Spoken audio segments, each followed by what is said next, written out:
Hey everyone, I'm TJBChris, and this is just a real quick tour of one of my retro game nights.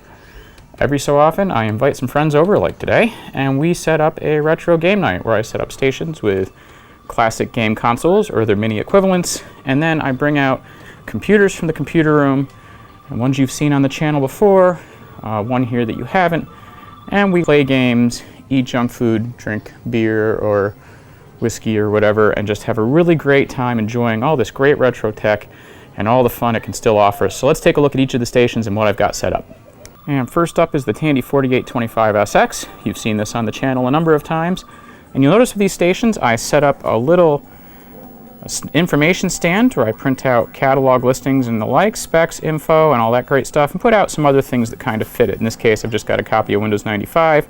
And then behind the next spec sheet here, we've got the DMP203 printer here, and we've got a game control sheet for some of the games so people know what the keys are. And this machine has 4 operating systems on it, 3 of which have games: OS2, Windows 3.1, and Windows 95. Well, MS-DOS. Windows 3.1 is not an operating system, but you get it. Next station, we have the Apple IIe Platinum.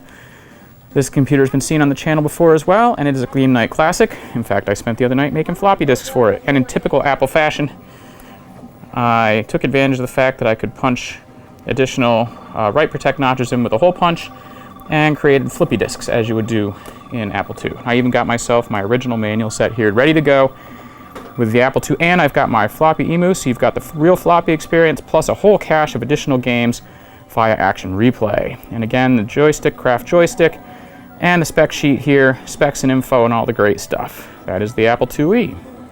Next up, it's a little washed out to see, but we have my Memorex VIS, and this has not been featured on the channel before, but this is pretty much the reason why Tandy left the computer business in 1993. Released in fall of '92, it was a plug-in disaster and often joked to be virtually impossible to sell.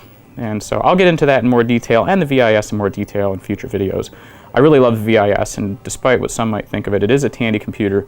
It has a very important place in Tandy history. And with it, I have 8 of the 27 titles that I have, some of the better ones: Sherlock Holmes, Link's Golf, Just Grandma and Me. And you might be wondering why I'm playing that as the demo.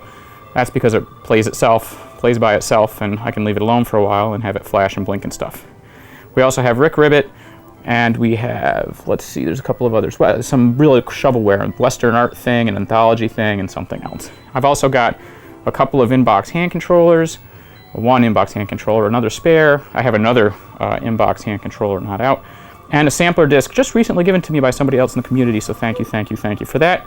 And of course, the requisite spec sheet. And next to it, we have the Tandy 1000 RLX, as seen on the channel, demoing Thexter right now, poorly. And accompanying it, along with a Tandy Deluxe joystick, we have a copy of Attack of the Petsky Robots and 2 issues of PCM Magazine, which actually fulfilled my subscription to the Rainbow when it ended.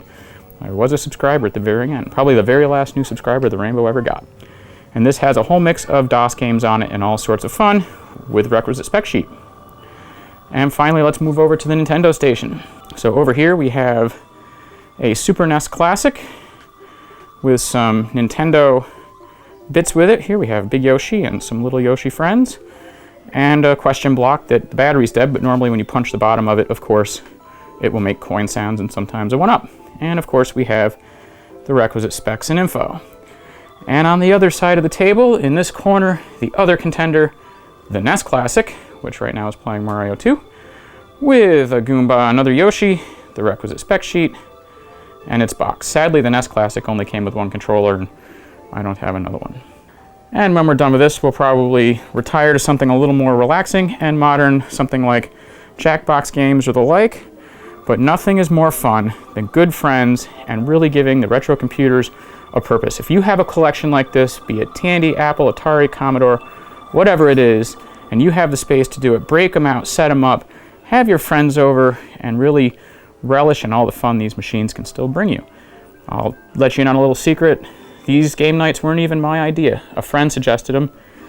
And as you can imagine, I rotate computers through various things. So the SX comes out sometimes. I've had Cocos out here, whatever it is. But again, if you can do this, you should. I really recommend it.